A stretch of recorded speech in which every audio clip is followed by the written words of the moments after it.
for the very latest news from Thailand. This is the fabulous Pattaya Media Group. If you could like and subscribe, well, that would be amazing. Thank you so much. Thousands of Thais gathered at Sanam Luang yesterday to pay their respects to Her Royal Highness Princess Bajrakitiyabha, following the opening of public tribute ceremonies by the Royal Household Bureau. Visitors queued quietly throughout the day, many visibly emotional as they stood before the princess's portrait and signed condolence books. The Royal Household Bureau has designated June 14th through 16th for members of the public to pay their respects, with visiting hours running from 8:30 in the morning until 4 o'clock each afternoon. The princess, who passed away last week at the age of 47, remains widely admired for her dedication to public service and her work supporting women and disadvantaged groups throughout Thailand.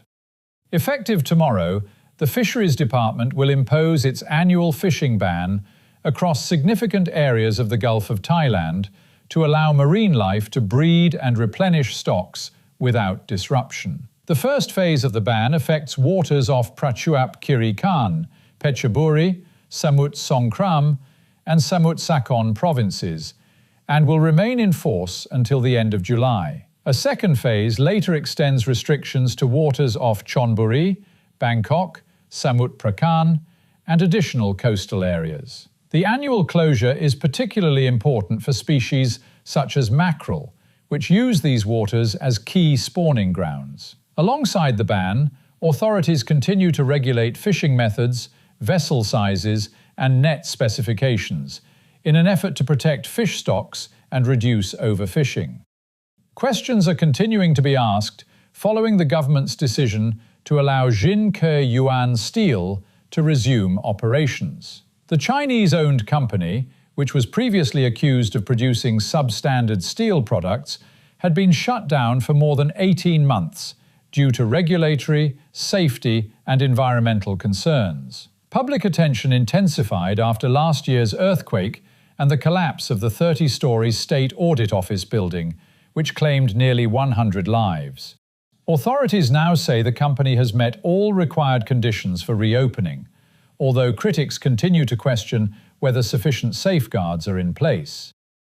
And some good news for Thailand's tourism industry. Several European airlines are showing strong interest in launching direct flights to Krabi International Airport. Airport officials say 16 airlines have recently held discussions regarding flight schedules and slot allocations. Among the most significant developments are proposals from Finnair, which plans direct services between Helsinki and Krabi, and Scandinavian Airlines, which is considering flights linking Copenhagen and Krabi. Tourism operators believe the new routes would provide a welcome boost to visitor numbers and further strengthen Krabi's position as one of Thailand's premier beach destinations.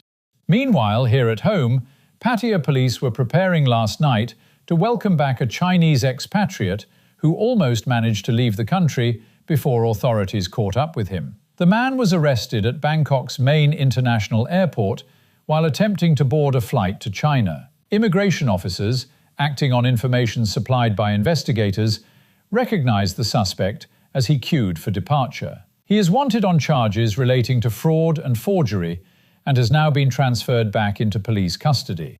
And police are still awaiting medical reports following a rather unusual early morning incident involving a transgender woman who reportedly jumped into the sea after allegedly smoking cannabis. The incident unfolded behind a cannabis shop that backs directly onto the shoreline. Witnesses reported seeing the woman swimming offshore, talking to herself, and repeatedly diving beneath the water before resurfacing. Fortunately, the tide was high at the time, which may well have prevented more serious injuries after she reportedly fell from the rear of the building. Rescue workers eventually brought her safely back to shore before she was taken away for questioning and a medical assessment.